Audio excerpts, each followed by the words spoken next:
रोज़नामा खबरें के social media platform पर आपका स्वागत है, खैर मकदम है। हमारे साथ socialist democratic party of India यानी एसडीपीआई के वाइस प्रेसिडेंट मोहम्मद शफ़ी साहब हैं। आइए उनसे मौजूदा सूरत-ए-हाल के बारे में कुछ सवाल करते हैं। शफ़ी साहब, गुज़िश्ता दिनों बहराइच में जो फ़साद हुआ और उस फ़साद के जो नताइज सामने आए हैं, जिस तरह से किया गया, जो कुछ वहाँ हुआ, गोली चली, एक शख्स मारा गया, जो घर में घुसा था, झंडा गिरा रहा था, दूसरा झंडा लगा रहा था। ऐसी सूरत-ए-हाल में एक तो ये बताइए कि ये बहराइच का फ़साद क्यों हुआ? आखिर इसकी मंशा क्या थी? देखिए, तो फसाद हुआ नहीं है, फसाद किया है। और ये फसाद जो है बाकायदा गवर्नमेंट ने प्रशासन के साथ मिलकर किया जैसा महसूस होता है। और महसूस होने का कारण अगर आप लोग देखेंगे, कुणाल पांडे के भी एक लेखक हैं, उनकी किताब के अंदर आया कि 100 साल से ये हिंदुत्व के नाम पर मस्जिदों के सामने या मुसलमानों की बस्तियों के सामने से जाने का एक रिवाज बना लिया है। और ये ऐसा रिवाज बन गया है कि अब संगीत भी उस तरीके, जो संगीत को आदमी रिलैक्स होने के लिए इस्तेमाल करता था, अपने आप को फ्री करने के लिए इस्तेमाल करता था, तो जो डीजे चलाए जाते हैं, जो उसमें कंटेंट लिखकर जो गाने बनाए जाते हैं, वो इतने प्रोकेटिव होते हैं कि हिंदुस्तान में रहना होगा, जय श्री राम कहना होगा। आप सोचिए कि ये लोगों को जेल में होना चाहिए। ये देश हिंदू राष्ट्र नहीं है, मुस्लिम राष्ट्र नहीं है। ये देश भारत है, इंडिया है, जो संविधान में है। और ये देश सबका है, यहाँ के तमाम शहरियों का है, किसी मजहब का नहीं है। ये है, लेकिन बाकायदा एक गवर्नमेंट, क्योंकि बेरोजगारी को जिस तरह से बढ़ाया है, जिस तरीके से यहाँ पर किसानों की, और जो जो अनएम्प्लॉयमेंट है यहाँ पर, हमारे यहाँ पर सोचने का मौका नहीं दे रहे हैं, इसलिए उन लोगों को तैयार करके बाकायदा फसाद कराए जा रहे हैं। ये कराया हुआ फसाद है। वहां पे जो बहराइच की जो इंसिडेंट है, आप देखिए, एक मुस्लिम का कुछ प्रोग्राम्स होते हैं, वो अपना झंडा लगाता है।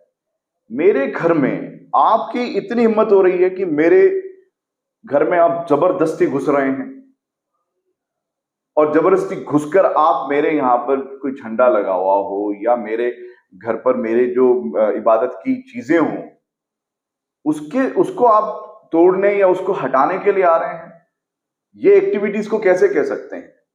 मैं बिल्कुल भी जो आदमी मर गया है उसके साथ सिंपैथी इसलिए नहीं रख रहा हूं कि क्या मानसिकता रखी है उस आदमी की, क्या मानसिकता बना दी है कि वो ये भी फिक्र नहीं कर रहा है कि किसी के घर में घुस के कुछ भी कर देगा।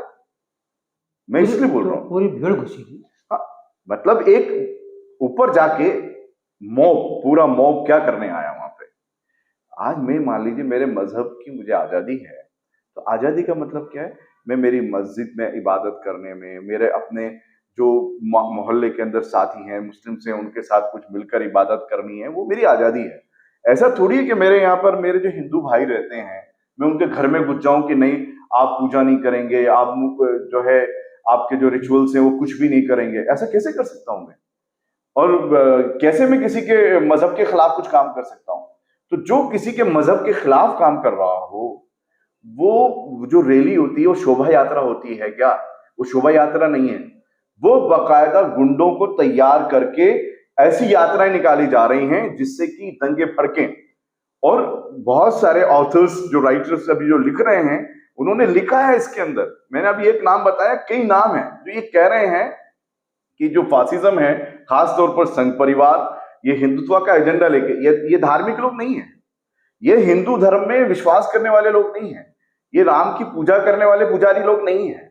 ये नाम को गलत इस्तेमाल करके जो है सत्ता को दुरुपयोग करना चाहते हैं, यहां पर अपनी मनमानी चलाना चाहते हैं, यहां तानाशाही चलाना चाहते हैं। हिटलर इनका आइडियल है। वो लोग क्या करेंगे? उसको गलत इस्तेमाल किया है। आप सोचो उसके बाद क्या हुआ है बहराइच के अंदर। जब वहां से बच्चे का जो वीडियो देख रहे हैं, एसपी पहले खुद भी क्या बोले हैं कि नहीं, वो गोली उन्होंने नहीं चलाई है, भीड़ से चली है। कुछ लोग बोल रहे हैं कि बाहर पुलिस भी थी तो उसने चलाई होगी। उसमें क्लियरिटी नहीं है अभी भी। बाद में रिपोर्ट आई है, कोई कह रहा है मीडिया ने क्या काम किया है, नाखून खींचे हैं, ऐसा कुछ भी नहीं हुआ। बाद में वो भी रिपोर्ट आई है। बाद में वो बच्ची जो रुखसार की बेटी है, वो जो है वो बोल रही है मेरे फादर को, मेरे भाई को उठा के हमीद को जो है एसटीएफ लेकर चली गई, और उसके बाद अचानक आता है कि एनकाउंटर करके मार दिया। न्याय कहाँ है? पुलिस का काम क्या है? पुलिस प्रशासन पहली बात तो उधर से उसको अलाउ क्यों किया किसी के घर में? Safety, security, law and order अगर तोड़ा है, इसमें अगर किसी पर एक्शन होना चाहिए तो डीजी पे, आईजी पे, एसपी पे, उन लोग को सस्पेंशन देना है कि आप अपने शहर में या अपने प्रदेश में लॉ एंड ऑर्डर मेंटेन नहीं कर सकते हो। ये जो पूरी एक गुंडई चल रही है हिंदुत्व के नाम पे, जो ये जिस तरीके से देश में सांप्रदायिकता फैलाई जा रही है, ये अच्छी बात नहीं है। नहीं, ये बात आपने कही कि ऐसा ऐसा सब चीज़ें होती, आपने मीडिया का जिक्र किया, तो क्या आपको नहीं लगता कि जो एक ये नफरती एजेंडा है उसमें उसकी आग में मीडिया घी डाल रहा है, तो उसके खिलाफ क्या एक्शन होना चाहिए? वो तो हम कर सकते हैं काम, राइट, हम वो क्यों लोग नहीं हो रहा है? नहीं, अभी इसीलिए प्रेस काउंसिल ऑफ इंडिया है या इसमें है, आप अभी अर्नव को सुनिए, बदरसा ये वक्फ बोर्ड के ऊपर कितना गलत बयान दिया है वो आदमी, वक्फ टेरर करके लफ्ज इस्तेमाल किया है। आप मीडिया वाले भी इसमें खड़े होना चाहिए, हम तो हमारी ड्यूटी कर रहे हैं उसमें जो करना है। उसके बाद ये एक मीडिया सेल आरएसएस बीजेपी के जितने बाकी धड़े हैं, वैसा मीडिया एक धड़ा बन चुका है अभी। तो एसडीपीआई उनके खिलाफ कोई लीगल एक्शन लेने के बारे में सोच रही है? बिल्कुल, हमसे जो हो रहा है हम कर रहे हैं। हम लोग, आप देखिए कि फौरन अभी 2 दिन पहले जो उसका स्टेटमेंट था बहराइच के ऊपर, हमने कहा है कि ये जो आप कर रहे हैं लॉ एंड ऑर्डर बिगाड़ने की कोशिश कर रहे हैं। प्रशासन खुद अगर लॉ एंड ऑर्डर को मेंटेन नहीं करेगा, उसे बिगाड़ने के लिए सहयोग करेगा, तो फिर तो ये देश में क्या होगा? ये देश अराजकता में आ जाएगा। या क्या चाहता है प्रशासन और सरकार? ये यहाँ पे सब भाइयों और बहनों ने, मैं हमारे सारे हिंदू भाइयों से भी कहता हूं, इसको आप समझना है, ये सरकार हमें आपस में द्वेष फैलाकर, लड़ाई करके ये यहाँ पर पूरी अराजकता फैलाना चाहती है। हम जो सोच रहे हैं कि हमारा देश विश्व में नाम होना चाहिए, बदनाम हो चुका है। हमारा आज हमारे जो रास्ते में जा रहे हैं, वो हम इजराइल के एजेंडे पे आ चुके हैं यहाँ पे इंडिया के अंदर। मैं ये कहना चाहूँ। ये बताइए, एक छोटा सा सवाल है कि ऐसी सूरत हाल में जब नौजवानों को प्रोवोक किया जा रहा है, ऐसे ऐसे नारे लगाए जाते हैं जिनका जिक्र नहीं कर सकते, जिनको हम न लिख सकते हैं न बोल सकते हैं, नौजवान प्रोवोक होता है, तो प्रोवोक होकर वो कुछ रिएक्शन करता है, रिएक्शन के नतीजे में नुकसान भी उसी का होता है। जैसे कि बहराइच में देख रहे हैं कि गिरफ्तारी होती है, इनकाउंटर होता है, और अब बहुत सारे घरों को नोटिस मिल गया है जहां बुलडोजर चलाए जाने की बात की जा रही है। ऐसी सूरत हाल में हमारी मुस्लिम जमातों को एक पेज पे दिखना चाहिए, जो बदकिस्मती से नजर नहीं आ रहा है। तो उन नौजवानों को क्या मैसेज देना चाहिए एसडीपीआई, जो इस तरह के हालात से बहुत ही प्रेशर में है कि करें क्या, कोई रास्ता नहीं है? आप बताइए रास्ता क्या है? मैसेज दो तरफ मैसेज देना है हमेशा। आप एक सबसे पहले तो इंडिया में खास तौर पर अगर मुसलमानों के खिलाफ काम हो रहा है, तो मुसलमानों में कॉन्फिडेंस देना है। आप हिकमत को हिकमत बनाइए, डर मत बेचिए। नंबर 1, मैं कहीं जा नहीं रहा हूं, मैं मेरे घर में हूं, नहीं तो मेरे मोहल्ले में हूं, बाहर से एक मॉब आता है, गुंडई करता है, आपको घुस के मारने की कोशिश करता है, उसमें क्या करना चाहिए? जो संविधान ने मुझे मेरे प्रोटेक्शन के राइट्स दिए हुए हैं, जो मेरी आत्मरक्षा का जो संवैधानिक हक है, उसे निभाना चाहिए। संविधान ने जो मुझे आत्मरक्षा का हक दिया है, वो मुझे निभाना चाहिए।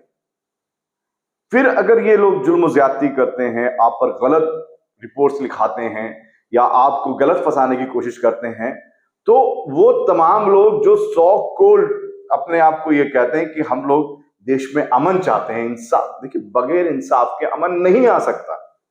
तो तमाम ऐसे जो लोग हैं, अलग अलग ऑर्गेनाइजेशंस हैं, जो मिली प्लेटफॉर्म हैं, उनके इंसाफ के लिए लड़ना चाहिए, उनके लिए हक अपना, उनको हक दिलाने के लिए आगे आना चाहिए।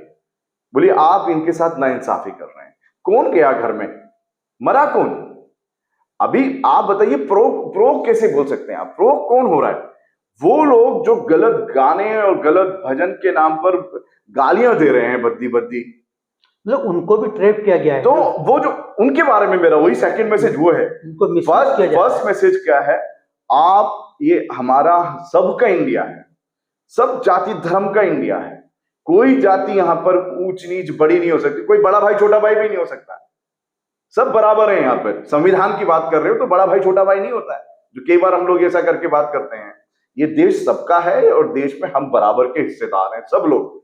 ये जो फैला रहे हैं, अब जो नफरत हमारे हमारे हिंदुस्तानी मुसलमान, ये जो हिंदुस्तानी हमारे हिंदू भाई हैं जो अलग अलग जाति धर्मों से आते हैं, खासतौर पर हमारे एससी ब्रदर्स को, जो शेड्यूल कास्ट के जो दलित भाई हैं, उनका गलत इस्तेमाल हो रहा है।